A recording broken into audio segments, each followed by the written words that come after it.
April 1945, Baltimore, Maryland. 27-year-old cost accountant Lorraine Hartwell stood at the window of her modest two-bedroom apartment on North Charles Street and watched the spring rain streak down the glass. In her hands, she held a ledger book where she had carefully recorded dates and amounts in neat handwriting. $300 in March of 1943, $250 in June of that same year, $180 in October. Page after page, year after year. The total sum, calculated last night, came to $8,400. Nearly 6 years of careful savings accumulated before the war, plus another portion from her wartime wages. And that was just the money. There was also furniture, clothing, groceries, help with connections, assistance finding work that never materialized. 20 years of friendship. 20 years of systematic, methodical, virtuoso deception. Lorraine closed the ledger and pressed her forehead against the cold window pane. Just a week ago, she would have called herself a fortunate woman. Good work at the Bethlehem Steel accounting department, a loving husband Walter who worked as a machinist, a 3-year-old daughter named Iris. A settled, peaceful life. And her childhood friend Estelle Drummond, whom she had known since first grade. Estelle, who had always been there during difficult times. Estelle, who always needed help just a bit more than she could give in return. Estelle, whose very existence had turned out to be a carefully constructed lie. It all started a week ago, Wednesday, the 15th of April. Lorraine had gone to see her father at the hospital on the other side of town, in Canton. Father was recovering from a heart attack in the cardiac ward at Johns Hopkins. After visiting hours, Lorraine decided to stop at the Belvedere Hotel restaurant to grab a bite before the long trolley ride home. She walked in, scanned the room looking for an empty table, and froze. At a far table, deep in the dining room under the soft glow of a crystal chandelier, sat Estelle Drummond. But not the Estelle that Lorraine had known all her life. Not Estelle in her faded house dress and worn-out shoes, with a perpetually tired face and dull eyes. Before Lorraine sat an elegant woman in an expensive suit, with a professional hairstyle, wearing jewelry that even from a distance looked costly. She was laughing, head thrown back, animatedly telling a story to 2 men and a woman at her table. All of them were dressed expensively, the table laden with bottles of imported wine and plates of delicacies that were nearly impossible to obtain even with ration stamps. Lorraine stepped behind a column, her heart pounding so hard she thought it might burst through her chest. This could not be Estelle. Just a woman who resembled her. But no. Studying the profile, the gestures, the way she swept hair from her forehead, that distinctive laugh that carried across the dining room, Lorraine could not be mistaken. It was her childhood friend, that very same Estelle who just 2 days ago had cried in her kitchen, saying she did not have money to buy medicine for her son Davey, that the disability pension for the child was pennies, that she did not know how to make it to the end of the month. Lorraine stood behind that column for 20 minutes, unable to look away. She watched Estelle order another bottle of wine, something French and expensive that the waiter handled with reverence. Watched her pay for it, casually pulling a thick roll of bills from her handbag, peeling off notes without counting, leaving what looked like a generous tip. The party rose to leave, and Lorraine ducked into the ladies' room to avoid a face-to-face encounter. When she emerged, hands shaking as she gripped the sink, Estelle was gone. The next 3 days, Lorraine spent in a state close to shock. She could not eat, slept poorly, performed her work mechanically. Her supervisor, Mrs. Chen, asked twice if she was feeling ill, suggested she take a day off. Walter asked what had happened, but she remained silent. She needed to figure this out herself. Maybe Estelle had found a wealthy admirer? Maybe she finally got a good job and decided to celebrate. Maybe she had come into an inheritance. Lorraine tried to find rational explanations, but inside her a dark, sticky anxiety grew like tar, spreading through her chest, making it hard to breathe. On Saturday, Lorraine made her decision. She told her husband she was visiting a friend and set out to follow Estelle. She took the streetcar, then transferred to a bus, arriving at Pigtown, where Estelle rented a small room in a boarding house on the first floor of an old building on West Lombard Street. That was where Lorraine brought groceries, clothes for Davey, money for the bare necessities. Lorraine positioned herself across the street, around the corner of a pharmacy where she could see the entrance without being obvious. She did not have to wait long. At 10:30 in the morning, Estelle emerged from the entrance. She was dressed as usual. Modest coat that had seen better days, simple scarf, threadbare handbag. Her face looked tired, shoulders slumped, walking with the defeated gait of someone worn down by life. She walked right past Lorraine without noticing her, reached the streetcar stop on the corner, and boarded the number 17 heading downtown. Lorraine waited until Estelle was seated, then jumped onto the back of the same car, positioning herself behind a tall man in a navy uniform so Estelle would not spot her if she looked back. Estelle rode downtown, got off at Howard Street, and entered the doorway of an elegant older building with ornate stonework. Lorraine waited 5 minutes, heart racing, then peeked inside. Clean, well-maintained, with marble steps and brass fixtures. On the first floor, a brass plate read, Madame Celeste's Dress Salon. Lorraine climbed to the second floor and stood by a window overlooking the courtyard, pretending to wait for someone, occasionally glancing at her watch as if annoyed by a late friend. 40 minutes later, Estelle emerged from the salon. But this was an entirely different Estelle. Hair professionally styled in soft waves, light makeup that took years off her face, an elegant dress beneath her now open coat, stockings without a single run, shoes that gleamed. She looked 10 years younger, vibrant, alive. She carried herself differently too, shoulders back, chin up, moving with confidence and grace. Estelle hailed a taxi from the stand on the corner and drove away. Lorraine did not react quickly enough to follow, but she stood there watching the cab disappear down Howard Street, her mind reeling. But now she knew. This was not a coincidence. This was a system. Lorraine began her own investigation, and what she discovered turned her life into a waking nightmare. The following week, Lorraine lived a double life. During the day, she worked at the shipyard office, tallying costs for destroyer construction. Evenings she spent with her daughter, read her bedtime stories, maintained the appearance of normalcy. But every free minute she devoted to observing Estelle. Lorraine kept detailed notes in a small notebook she carried everywhere, took photographs with a Kodak Brownie she borrowed from a colleague under the pretext of wanting to document family moments for Walter when he got home from work, compiled a precise schedule of her friend's movements with the same methodical attention she gave to her accounting ledgers. The picture that emerged was monstrous. On weekdays, Estelle appeared at her boarding house in Pigtown early in the morning, around 7 o'clock. Dressed poorly, with a tired face and hunched posture. She spent an hour or so there, then left. Lorraine learned from Estelle's neighbor, Mrs. Kowalski, an elderly Polish woman who loved to gossip over the fence, that Estelle supposedly left for work as a cleaning woman at a school. Poor girl, Mrs. Kowalski sighed, shaking her head with pity. Alone with a sick son. But what a worker. Sometimes she comes back at 2 in the morning, says she takes extra shifts, scrubs floors in offices downtown. Never complains, that one. A saint, really. But Lorraine now knew the truth. After leaving Pigtown, Estelle rode downtown to that very salon on Howard Street. Lorraine watched her enter 3 separate times that week. There she changed clothes, fixed herself up, and transformed into a different woman entirely. Then she went about her business. Meetings in restaurants where businessmen gathered for lunch, cafes in the better neighborhoods, attending matinee performances at the Lyric Opera House, browsing in expensive boutiques on Charles Street. Lorraine saw how Estelle met with different groups, always appeared to have money, was always the center of attention, telling animated stories that made her companions laugh. Apparently, in those circles, she presented herself quite differently.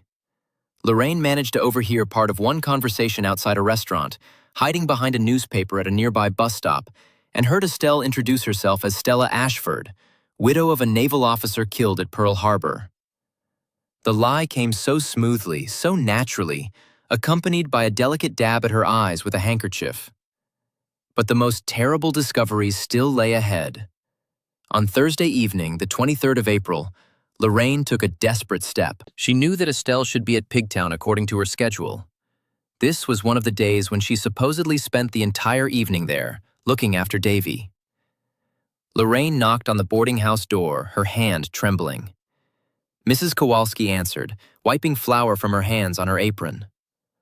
"Lorraine, dear," she said in surprise, her thick accent making the words musical.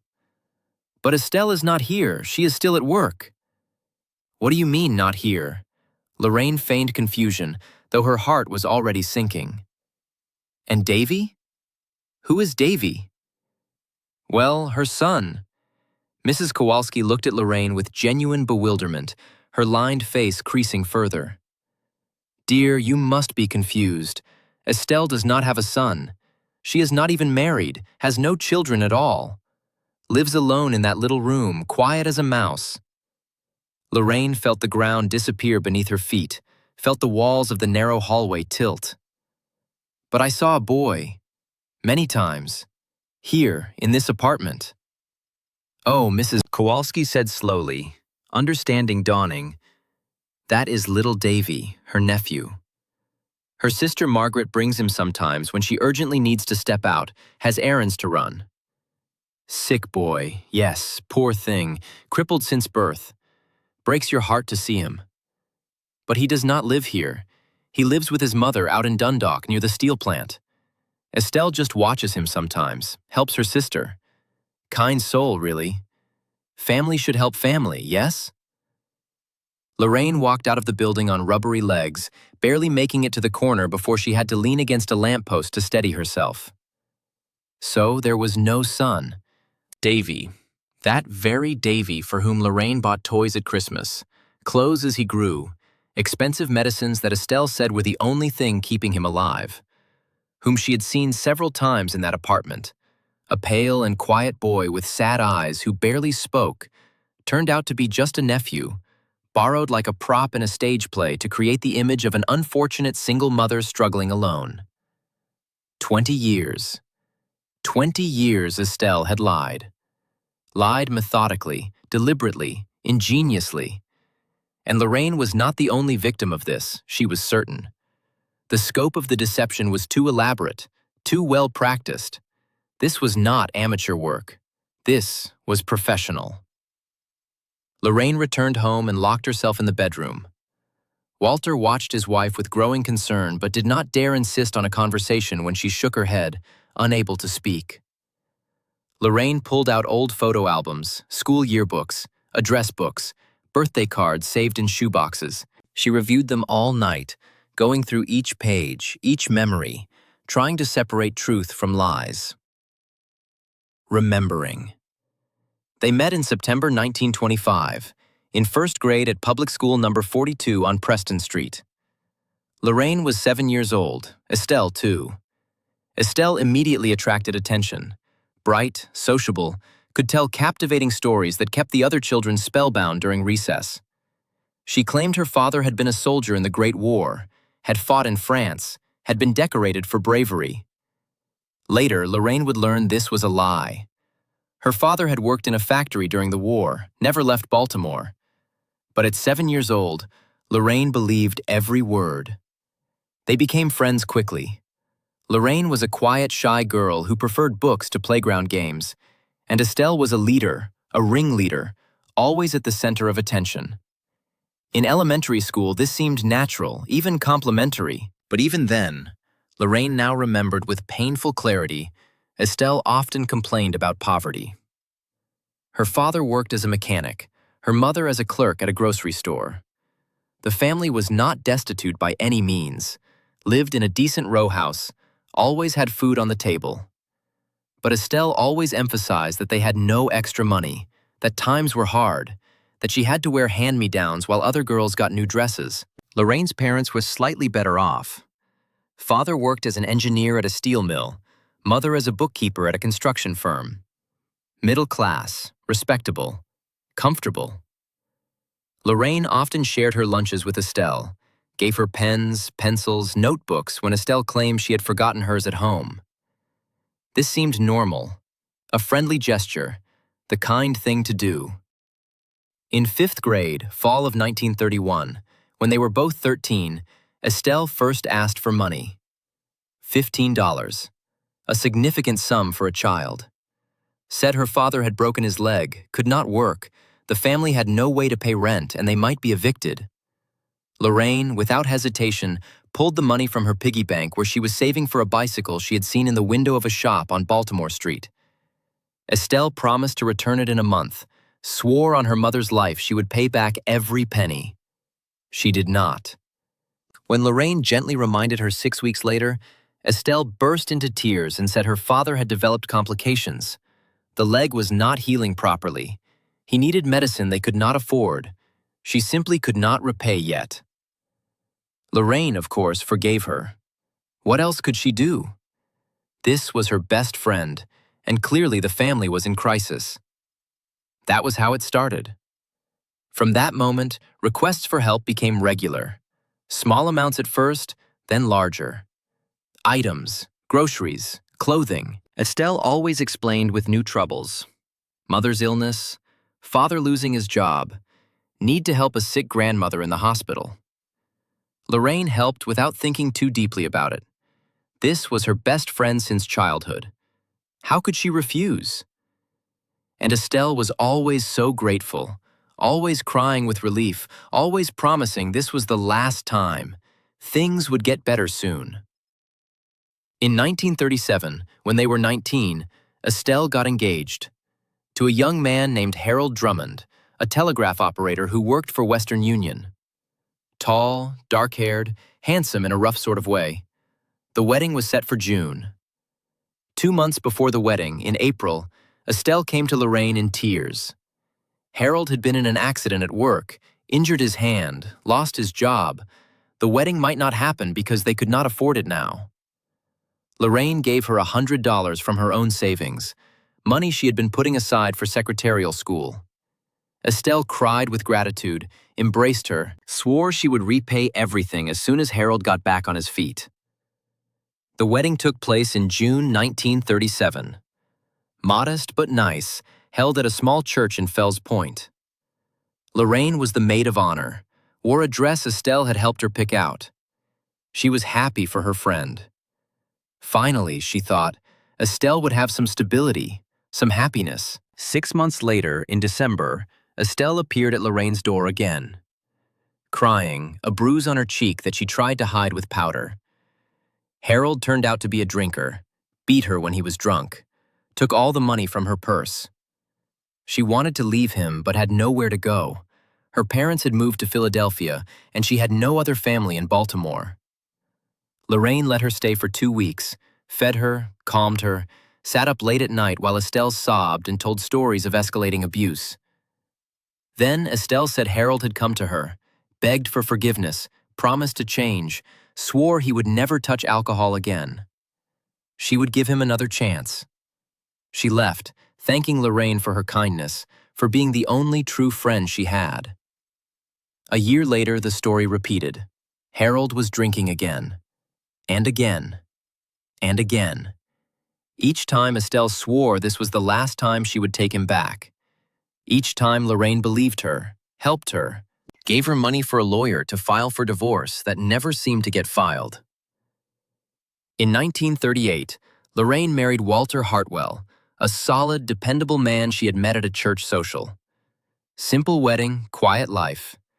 They rented a small apartment, both worked, saved money carefully. Estelle came to the celebration, gave them a beautiful tablecloth embroidered with blue flowers. Said she had made it herself, spent months on it. Lorraine was touched by the gesture, displayed it proudly on their table. Years later, she would find that exact same tablecloth in a second-hand shop on Eastern Avenue, with a faded price tag still attached showing $2.50. In 1939, Estelle announced she was pregnant. Lorraine was delighted. Finally, she thought, some happiness in her friend's difficult life. A child might settle Harold down, give him purpose, save the marriage. Estelle asked for help with baby things. Lorraine gladly gave clothes her own mother had saved from when Lorraine was a baby. A crib her sister no longer needed. A used carriage she found at a church rummage sale. Everything she could spare or acquire cheaply. In January 1940, Estelle gave birth. A boy. Named him David. Called him Davey. Said he was born sickly, premature. Doctors said he might not survive the first week. Lorraine visited them at Union Memorial Hospital, saw the tiny baby in the incubator, tubes and wires attached to his fragile body. Her heart ached with pity. The poor thing looked so small, so vulnerable. Davey survived, but according to Estelle, he remained sick. Constant doctors, medicines, treatments, all expensive. Harold still drank, provided no support, spent his wages at bars. Estelle was alone with the child, trying to care for him, trying to keep him alive. Lorraine helped. How could she not help? This was her friend, and the child was innocent. She brought food, bought medicine, gave money for doctor visits. Over the years, the requests increased in frequency and amount. More money for treatments, for special food Davey needed, for consultations with specialists at Johns Hopkins, who Estelle said were the only ones who understood his condition. Lorraine gave what she could. She had been a careful saver since her teenage years, putting aside $1 here, $2 there, from every paycheck, from birthday gifts, from small inheritances when grandparents passed. She lived frugally, rarely bought new clothes, never went to restaurants or shows. And most of that carefully accumulated nest egg went to Estelle over the years. Sometimes Lorraine even borrowed from her own mother, explaining it was for urgent needs, a crisis she could not ignore. Mother grumbled but gave, believing her daughter was helping a friend in genuine distress. In 1942, America entered the war after the attack on Pearl Harbor in December 1941. Everything changed. Walter went to work at the Bethlehem Steel shipyard in Sparrows Point, making good money on the war contracts, working long hours building destroyers and Liberty ships. Lorraine got a job there too, as a cost accountant, tracking expenses, making sure materials were not wasted. They lived modestly, but had more financial security than ever before. And Estelle's situation, according to her increasingly desperate stories, only worsened. Harold was drafted in early 1942, sent to Europe. According to Estelle, he sent no money home, wrote no letters, provided nothing for his wife and child. Estelle was left completely alone with the sick child. No work because she had to care for Davey full-time. No income except a tiny disability pension of $18 a month that barely covered anything. Lorraine helped more. Brought groceries, circumventing ration restrictions by using her own stamps for Estelle's benefit. Gave clothes, winter coats, shoes, paid for coal deliveries when winter came so Estelle and Davey would not freeze. Sometimes gave $50 at once, sometimes $100, whenever Estelle appeared at her door with a new crisis. Davey needed an operation.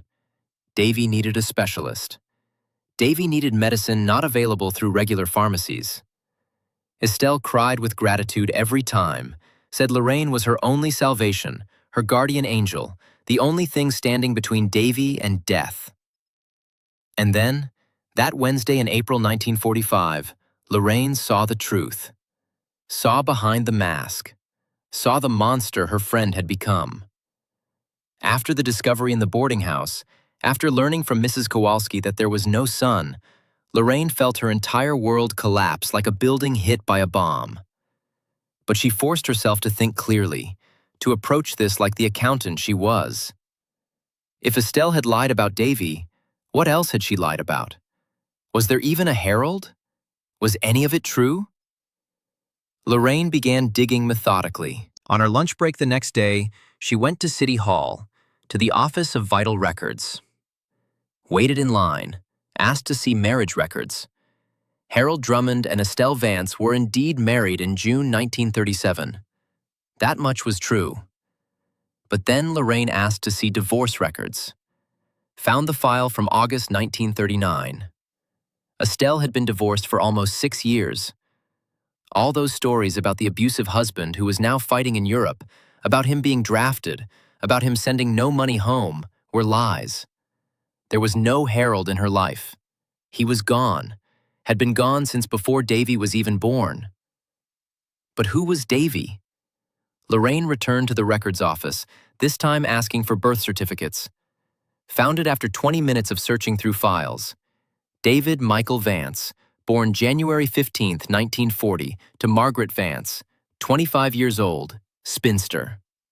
Margaret was Estelle's older sister. Davey was not Estelle's son at all. He was her nephew. Estelle sometimes babysat him, borrowed him like a stage prop, used him to generate sympathy and money. The realization hit Lorraine like a physical blow to the chest.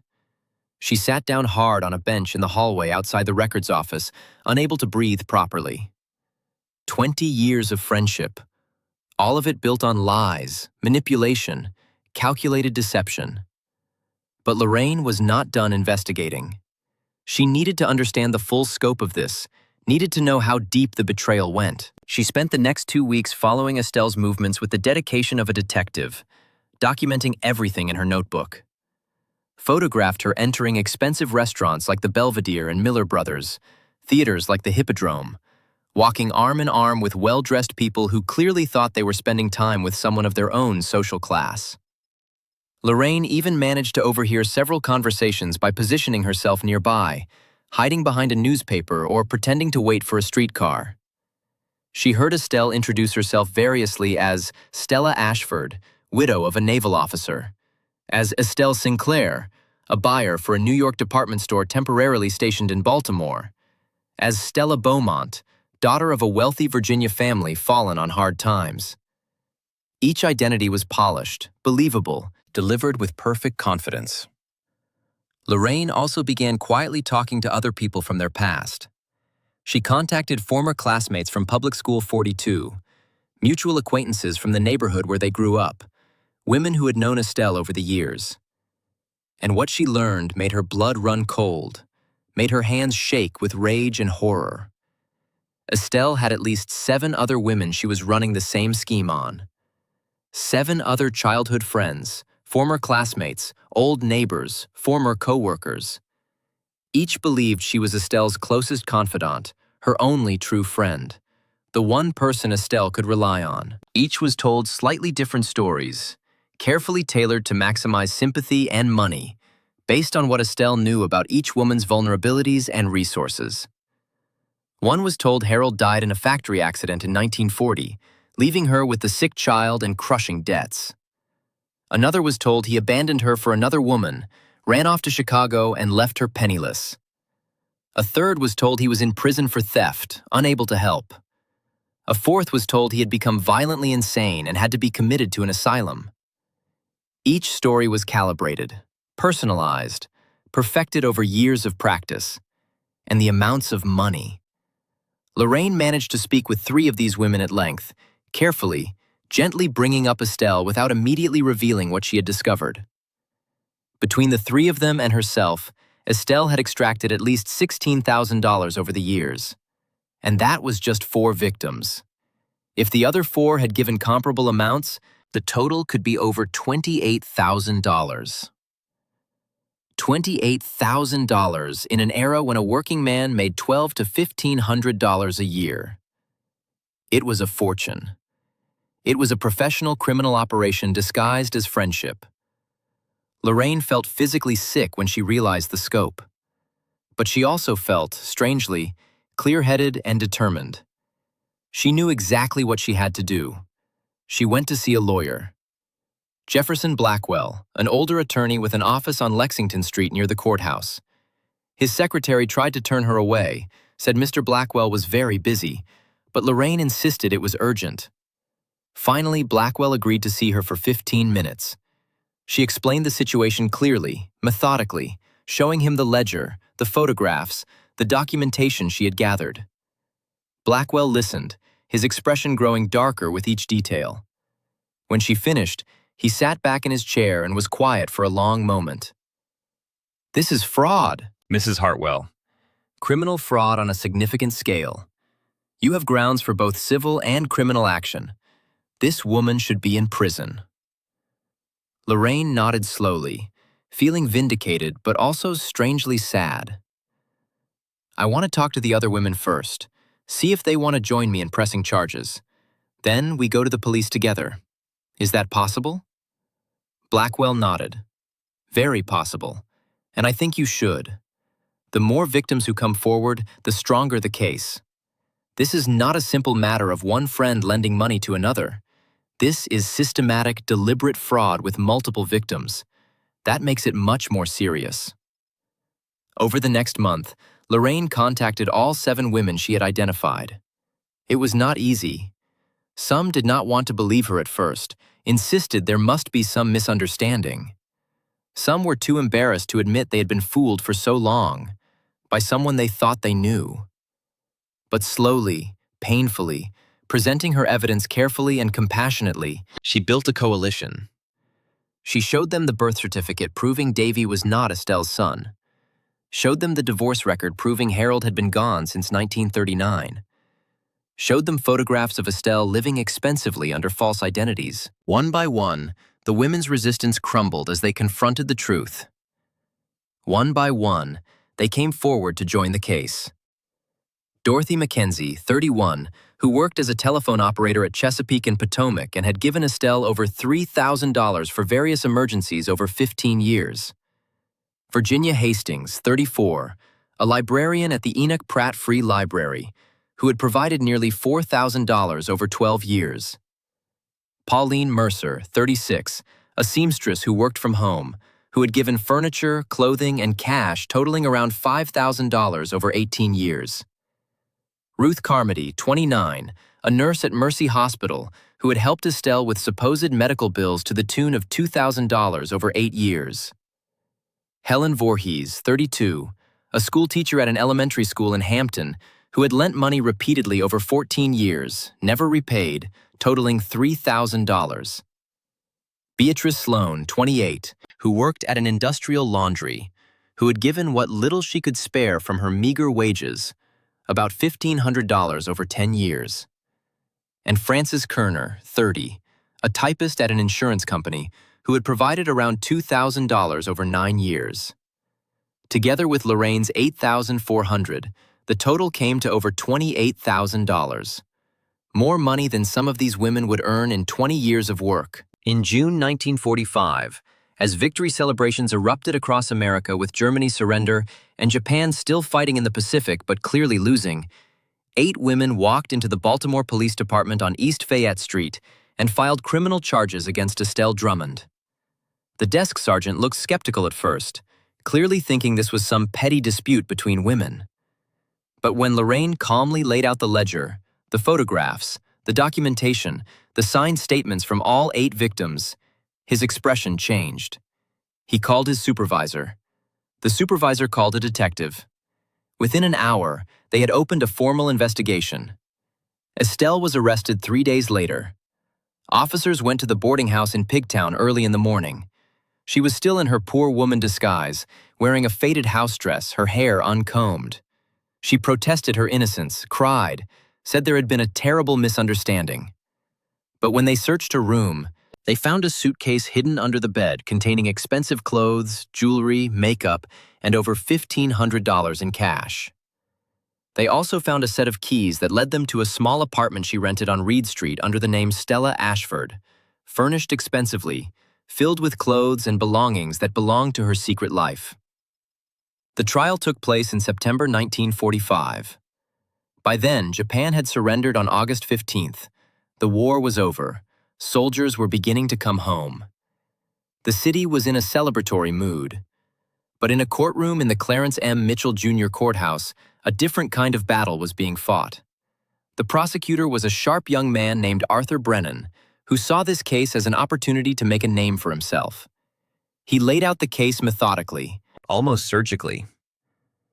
8 victims, $28,000, 20 years of systematic fraud, pattern of behavior across multiple victims, fabricated identities and personas, false stories about a non-existent child, a non-existent marriage, non-existent emergencies, documentary evidence, photographic evidence, Testimony from Mrs. Kowalski and from Margaret Vance, Estelle's sister, who confirmed that Davey was her child, not Estelle's, and that Estelle had borrowed him occasionally under the pretense of helping with childcare.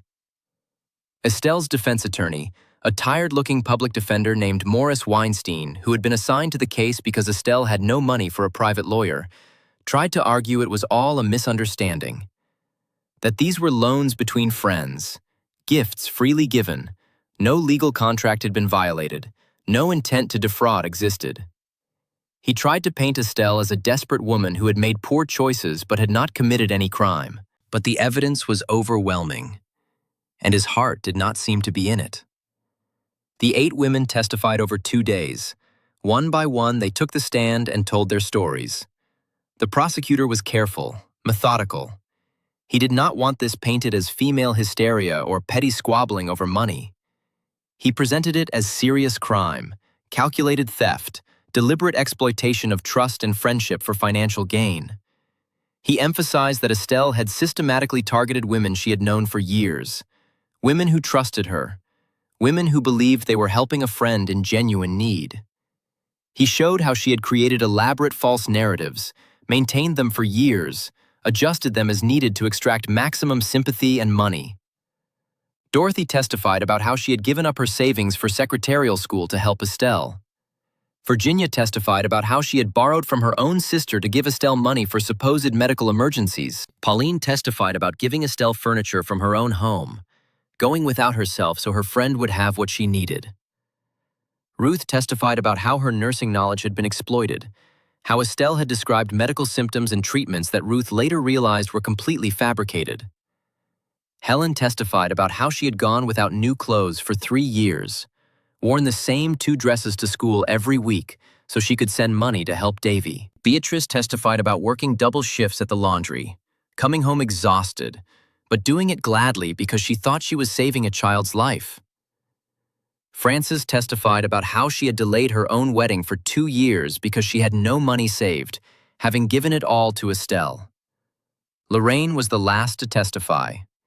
She brought her ledger, laid out the dates and amounts on a table in front of the jury, showed photographs of Estelle at the Belvedere Hotel, at the Lyric Opera House, wearing expensive clothes and jewelry, presented Mrs. Kowalski's written statement about the nephew, not a son, read aloud excerpts from letters Estelle had sent her over the years, letters full of desperate pleas and grateful thanks and promises to repay that never materialized. When she finished, the courtroom was silent. Several jury members were visibly emotional. One woman in the jury box was crying openly. Estelle's lawyer called her to the stand in a last desperate attempt to save the case. It was a disaster. Weinstein tried to coach her through a sympathetic narrative, but Estelle could not maintain consistency. Under cross-examination from Brennan, she crumbled. She contradicted herself within minutes, changed her story about Harold 3 times. First said they were still married, then admitted they were divorced but could not remember when. Claimed Davey was her son, then admitted he was her nephew but said she thought of him as her own son. Insisted she had always intended to repay the money, but could not explain where $1,500 in cash and an apartment full of expensive belongings had come from. Finally, under relentless questioning, she broke down crying, admitted she had lied but insisted she had needed the money, had no choice. Everyone had more than she did, and it was not fair. The more she talked, the worse it got. She sounded not remorseful but resentful, angry at being caught, bitter that her victims had turned on her. The jury deliberated for 3 hours. Guilty on all counts.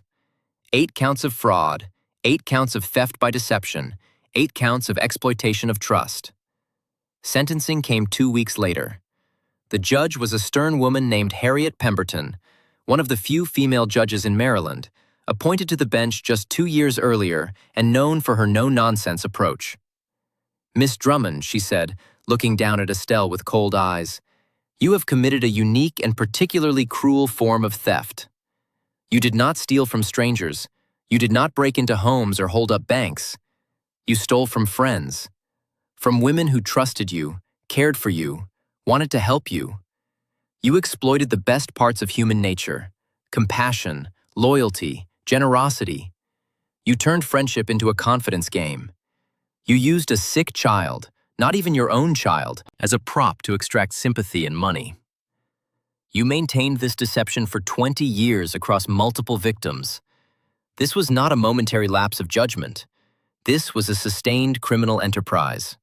For that, I find your crime especially reprehensible." She paused, letting her words sink in. "I am sentencing you to 5 years in the Maryland Correctional Institution for Women in Jessup. I am also ordering full restitution to your victims in the amount of $28,400 to be paid from any assets you possess and from any future earnings.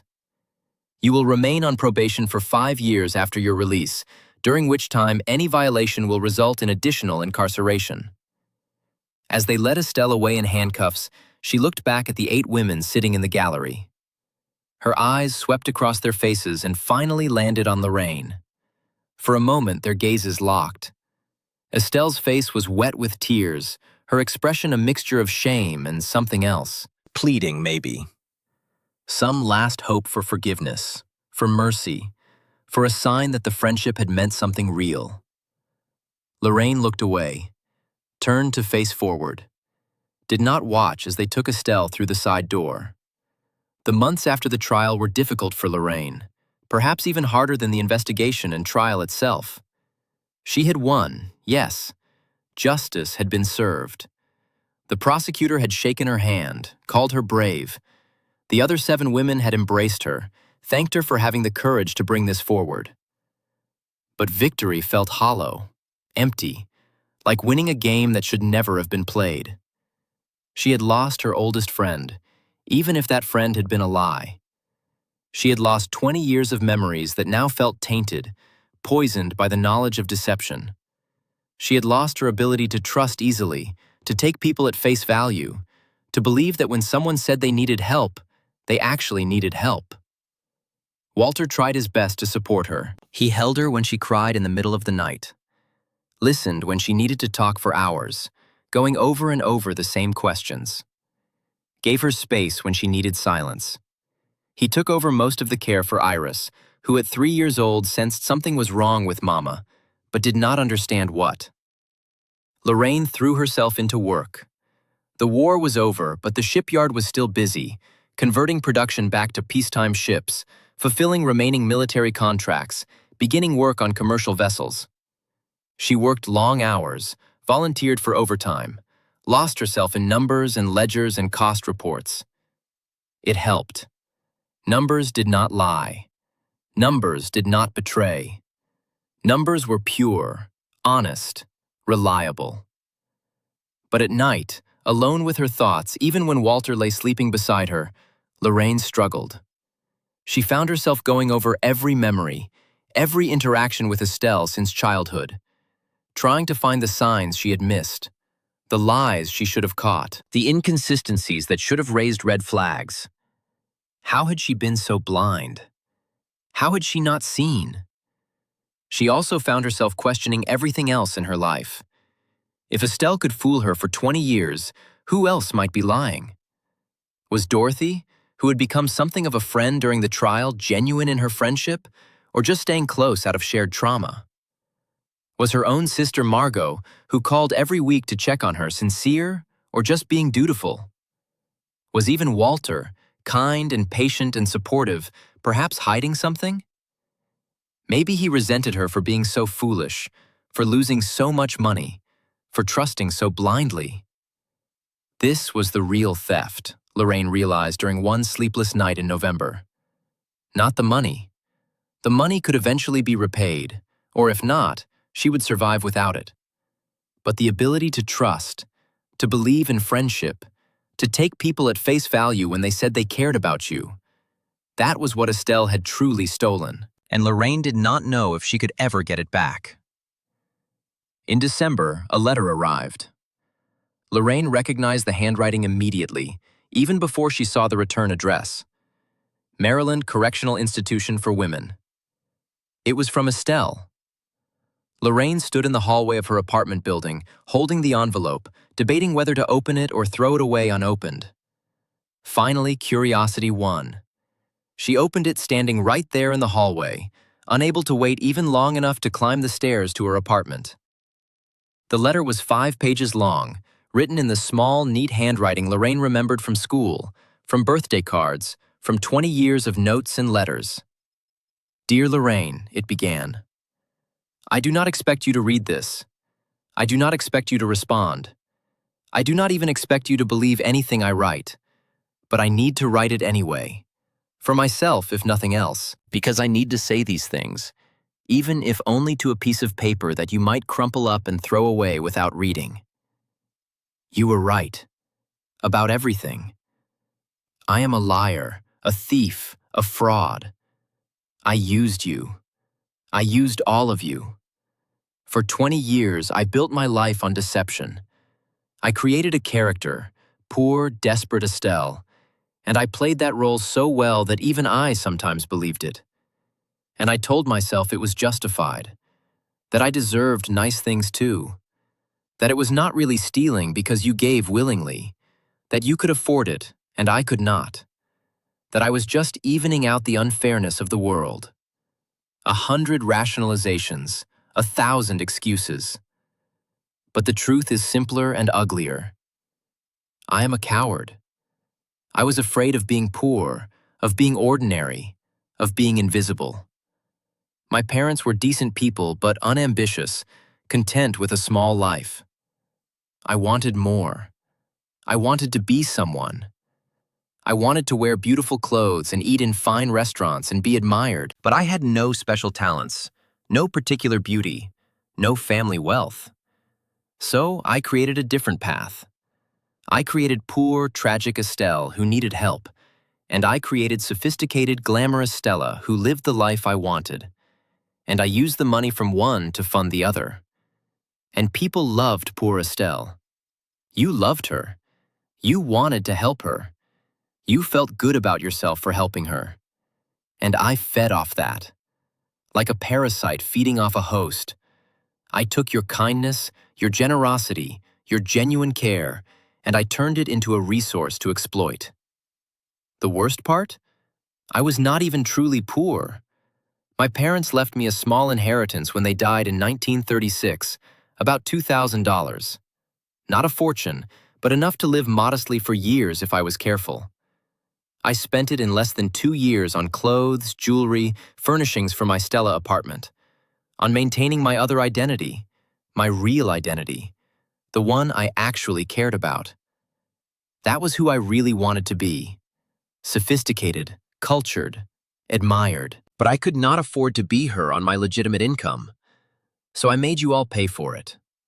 I am sorry. I know that means nothing. Words are cheap, especially from someone like me who has lied with every breath for 20 years. But I am sorry. Not because I got caught, not because I am in prison, but because I destroyed something real. Your friendship was real, Lorraine. Your love, your generosity, your loyalty. Those were genuine. And I took them and twisted them into something ugly. I took something beautiful and pure and turned it into a transaction. I do not ask for forgiveness. I do not deserve it. I know that. But I want you to know, you did nothing wrong. You were not stupid for trusting me. You were not naive for believing me. You were kind. You were good. And I exploited that. The fault is entirely mine. Do not let what I did make you doubt yourself or your judgment. You are a good person who is deceived by someone skilled at deception. That does not make you foolish. It makes you human.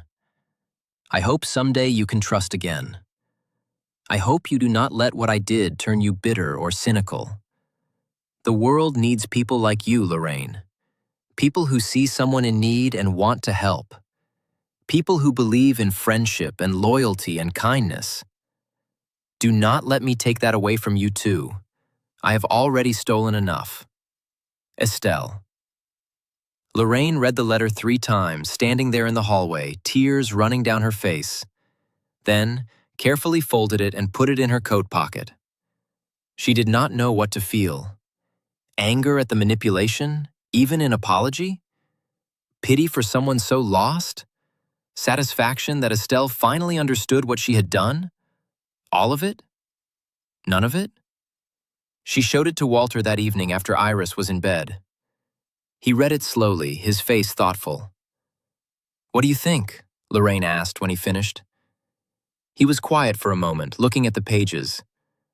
"I think she is trying to be honest, maybe for the first time in her life. Whether it is genuine remorse or just another performance, I cannot say.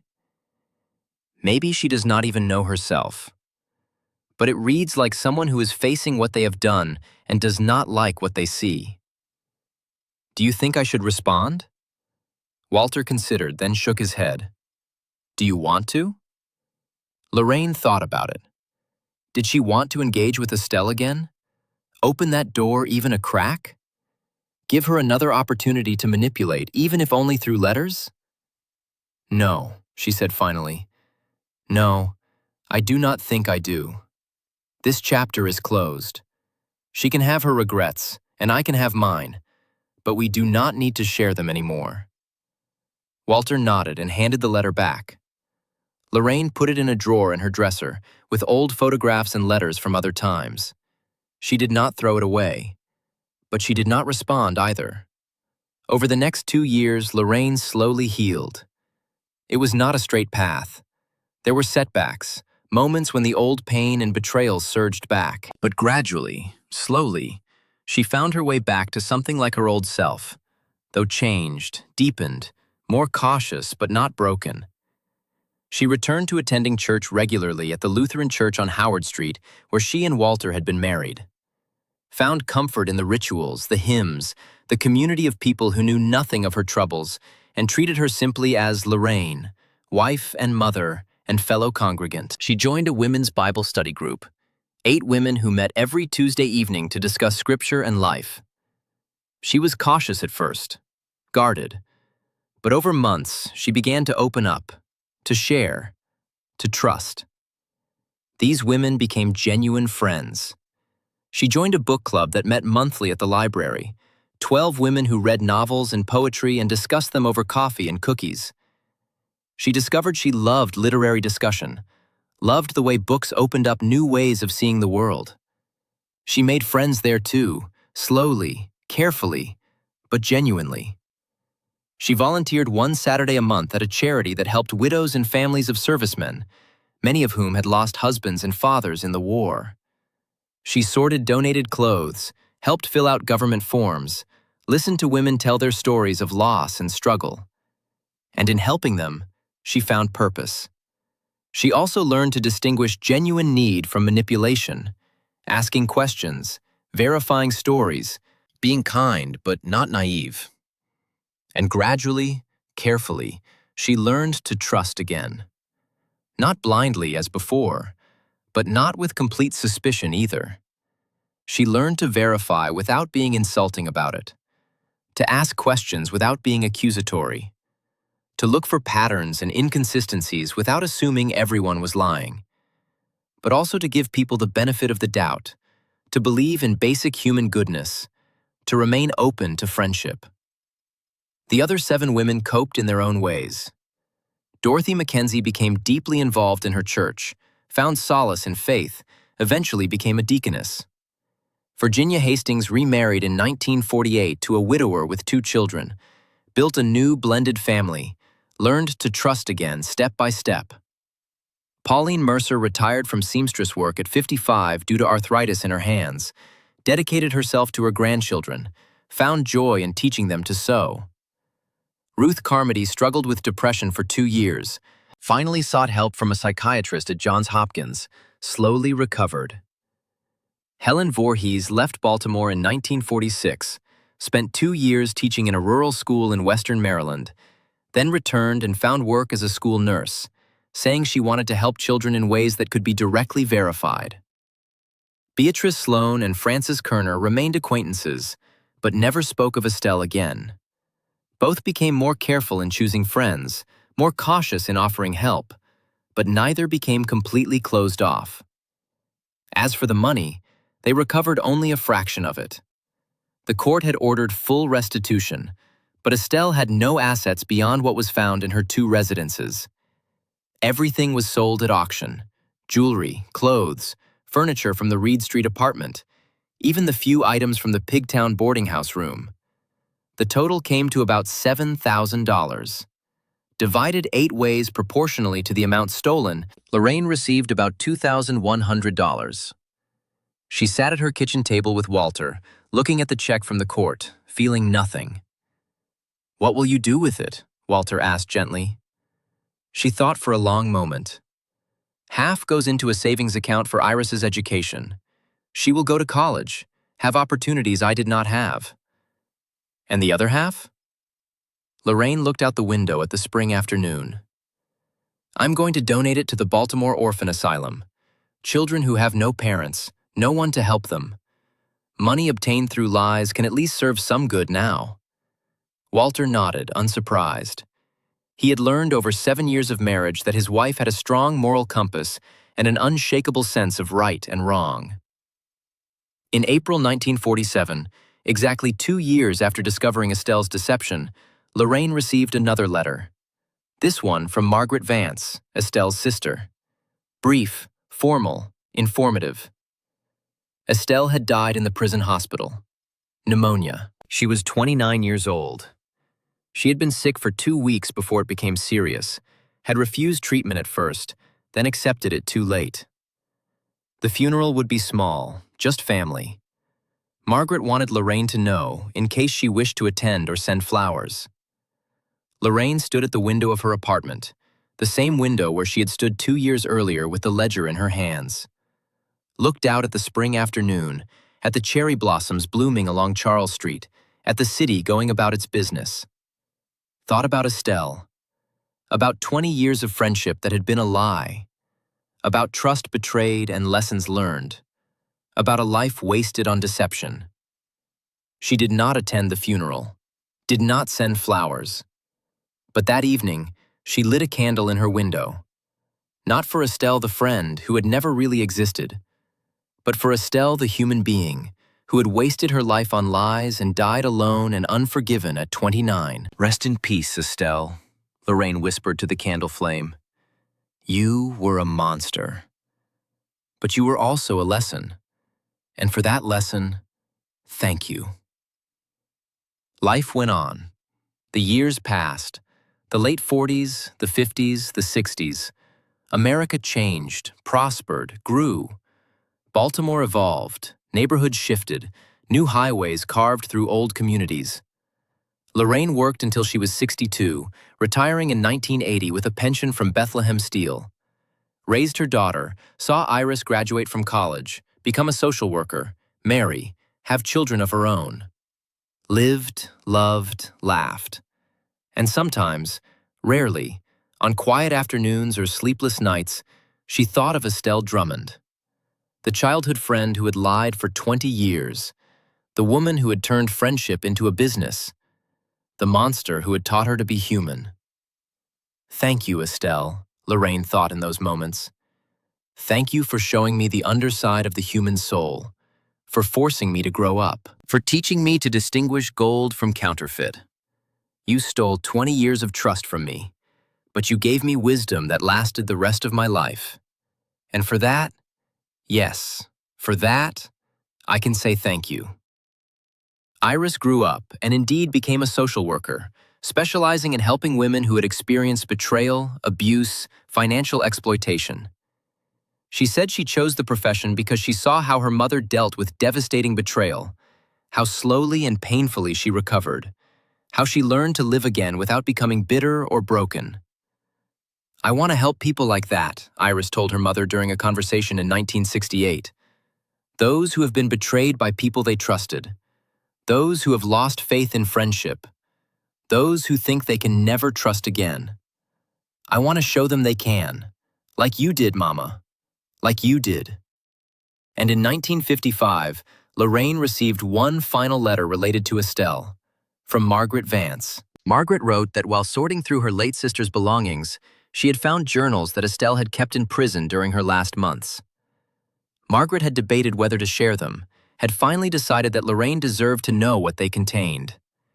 She enclosed photocopied pages from the final journal. Lorraine read them on a Sunday afternoon, sitting in her favorite chair by the window. March 1947.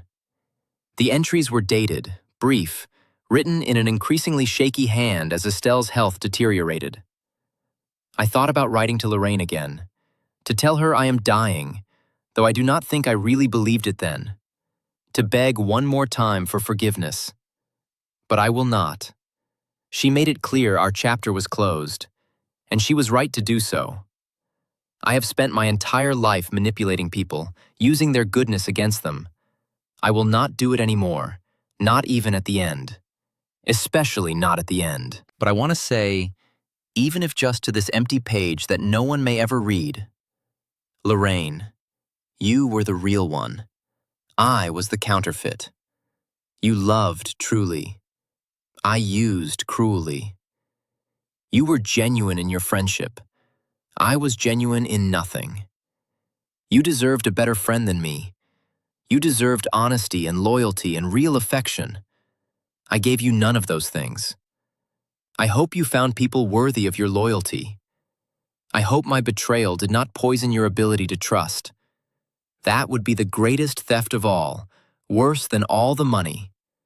If I took away your ability to love and trust, then I took away the best part of who you are. And that is a crime beyond what any court could punish. The doctors say I might not make it through the week. Pneumonia, they say, though I think it is more that I am tired. Tired of lying. Tired of pretending. Tired of being Estelle and Stella and all the other masks I wore. Tired of being no one real underneath it all. If there is an afterlife, and if I am judged there, I will have no defense. I hurt people who loved me. I exploited kindness. I turned friendship into theft. I wasted the one life I was given on deception and greed. Goodbye, Lorraine. Be happy. You earned it. You were always the good one. Lorraine read the pages 3 times, then carefully folded them and placed them in the drawer with the earlier letter, with the few remaining memories of someone who had been her oldest friend and her greatest betrayer. She sat for a long time looking out at the city, thinking about waste and redemption, about lies and truth, about the strange ways life teaches its lessons. And life continued. Because even after the worst betrayal, even after the deepest pain, even after the most incredible deception, life always continues. And perhaps that is the real wisdom, not in avoiding mistakes or refusing to trust or failing to love, but in being able to rise after falling, to open yourself again after trusting the wrong person, to love another human after loving a monster.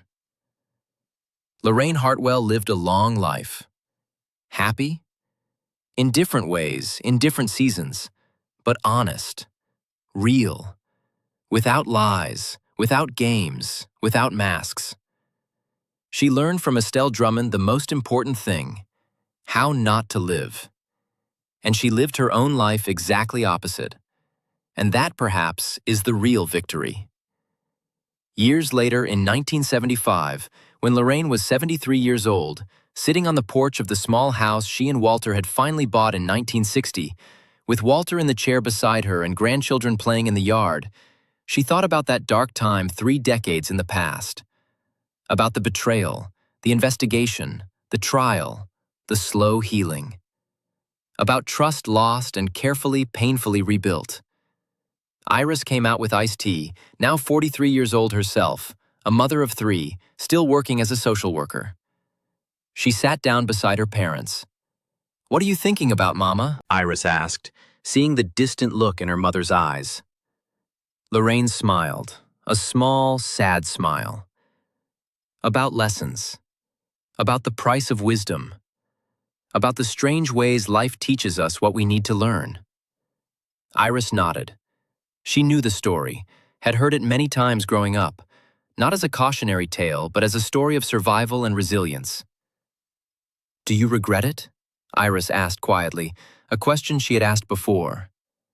"The friendship, even knowing it was false?"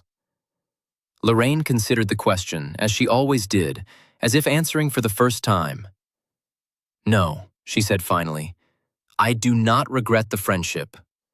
I regret that it was not real, but I do not regret my part in it. I was genuine, even if she was not. I loved truly, even if she loved falsely. And I would rather be someone who loves and is betrayed than someone who never loves at all. Better to be the victim of a con than the person running it."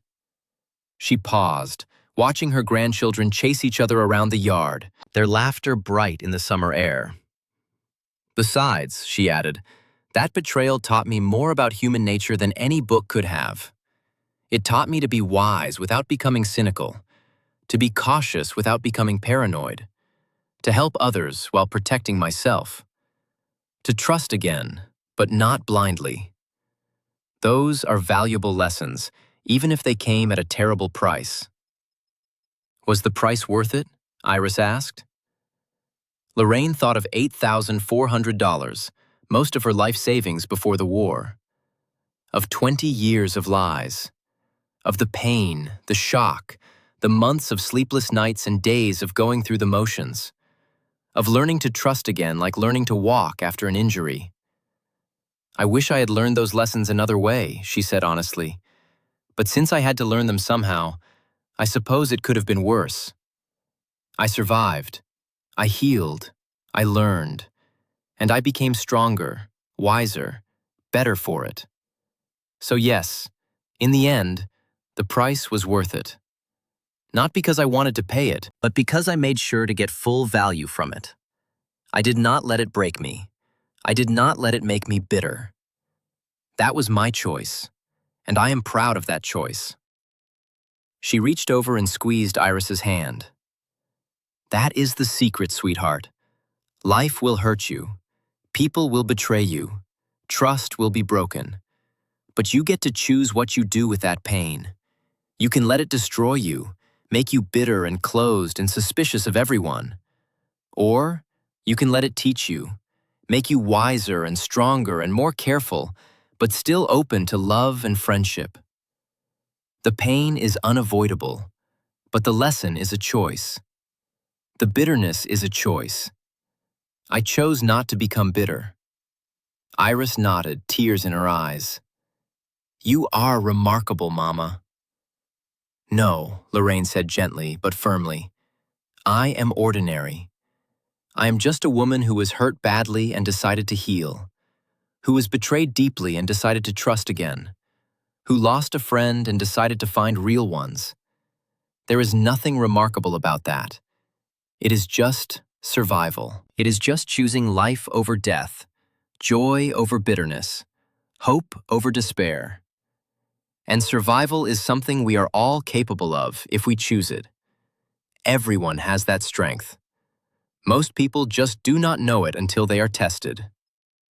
The sun set over Baltimore, painting the sky in shades of orange and pink and purple. The children were called inside for dinner. Walter dozed in his chair, his breathing steady and peaceful. And Lorraine Hartwell sat on her porch, surrounded by the life she had built from the ruins of betrayal, and felt at peace. Somewhere, in some cemetery outside the city, Estelle Drummond lay in an unmarked grave. Her life of lies ended nearly 3 decades ago, her schemes long forgotten except by her victims. And here, on this porch, in this moment, Lorraine lived in truth. Surrounded by genuine love, real friendship, honest connection. Surrounded by a daughter who helped others heal from betrayal. By grandchildren who knew nothing of old sorrows. By a husband who had stood beside her through darkness and light. That was the final victory. Not the trial, not the conviction, not even the slow healing. But this. The ability to sit here decades later and feel no bitterness. To remember the betrayal without rage. To acknowledge the pain without being consumed by it. To have learned the lesson without letting it poison the rest of her life. To have survived without becoming hard. Estelle, Lorraine thought one last time as the stars began to appear. You tried to destroy me. You tried to steal not just my money, but my ability to trust, to love, to believe in friendship. You failed. I am still here, still loving, still trusting, still believing.